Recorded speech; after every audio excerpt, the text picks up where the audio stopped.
हर तरफ बर्बादियों के मरहले आ जाएंगे, कत्लो खूं करते हुए जब काफ़िले आ जाएंगे, जब गुनाहों से हमारे सब घड़े भर जाएंगे, तब ज़मीं फट जाएगी और ज़लज़ले आ जाएंगे। 1:57 पर लाइफ में मैंने पहली बार वो देखा जो आज तक नहीं देखा, क्योंकि आज तक नाम सुना था कि ज़लज़ला आया, इतनी तेज़ आया। लेकिन आज हम जब बैठे हुए थे प्रोग्राम के बाद में, शायर इस्लाम नईम अख्तर साहब, कारी मुबारक साहब, मौलाना दिलशाद नूरी काशीपुरी और भी दीगर उलमा है और बहुत से कमेटी वाले भी थे, तो ऐसे अचानक सोफ़ा, कूलर और चारपाइयाँ हिलने लगी। यूँ लगा जैसे कोई पकड़ के हिला रहा था। अचानक सबके चेहरे उतर गए, खौफ का माहौल बन गया। तो लाइफ में ये पहली बार मैंने भी महसूस किया। तो इससे ये लगा कि ये तो 3 या 4 सेकंड का था, इससे ज़्यादा का नहीं था।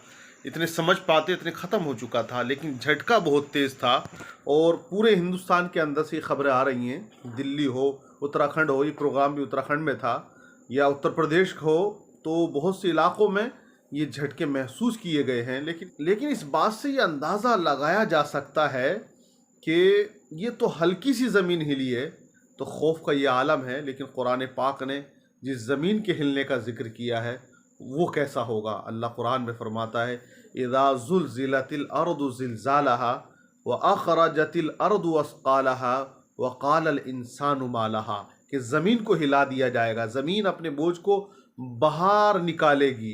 क़यामत का जो होशरुबा तूफ़ान होगा, जो ज़लज़ला होगा, उसके बारे में आप सोचें तो हकीकत हाल यही है कि ज़मीन ज़रा से हिले, इंसान कितना खौफज़दा हो जाता है। मैंने फिर देखा कि जो लोग बड़े आराम से सोए हुए थे, जो जलसे में भी नहीं आए थे, वो भी बाहर निकले हुए नज़र आए और अपनी छतों पे टहलते हुए नज़र आए, रोड पर नज़र आए। मतलब मौत का एक खौफ होता है, इंसान बचना चाहता है मौत से और अपने आप को बचाना चाहता है। लेकिन आप देखें कि यही इंसान है कि हल्के से ज़लज़ले से मकान खाली कर देता है, दुकान खाली कर देता, रोड पे आ जाता है।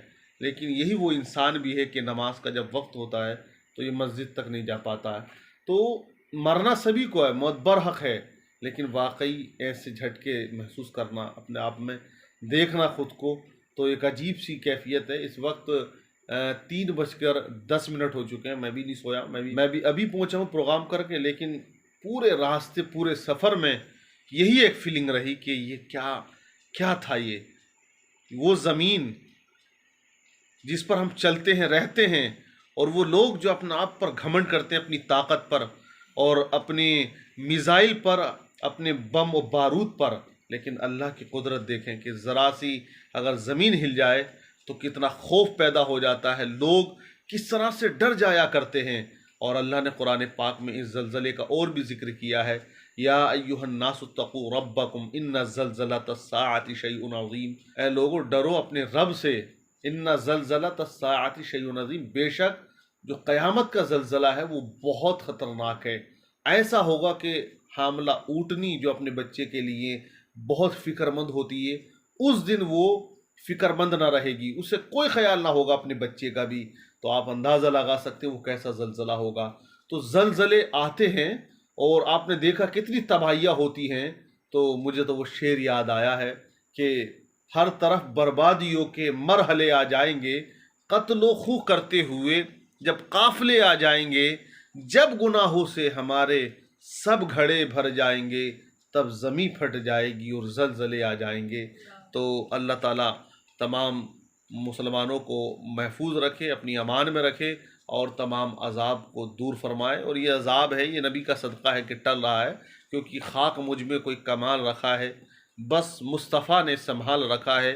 आका आराम फरमा है मदीने में, इसलिए अल्लाह ने ज़मीं से अज़ाब टाल रखा है। तो इससे पहले कि मौत आए और ऐसे ख़तरनाक मंज़र हमारी नज़रों के सामने गुज़रें और इनका सामना लोग करेंगे, ऐसा नहीं है, तो उससे पहले तौबा कर लें। अल्लाह नेक बनाए, सबको एक बनाए।